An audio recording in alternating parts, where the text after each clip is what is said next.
Karachi. New Karachi के इलाके थाना न्यू कराची इंडस्ट्रियल एरिया की हदूद में पेट्रोल सरेआम बोतलों में बेचा जाने लगा।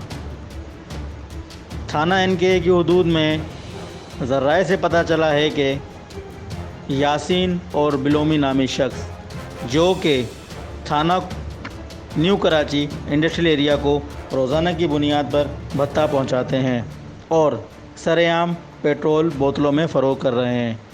अगर यही हाल रहा तो अल्लाह ना करे किसी भी बड़े हादसे का शिकार ये इलाका बन सकता है। मज़ीद मालूमात और अपडेट के लिए देखते रहिए तरकीब न्यूज़। रिपोर्ट शाहनवाज़ के साथ कैमरामैन शहजाद, तरकीब न्यूज़ कराची।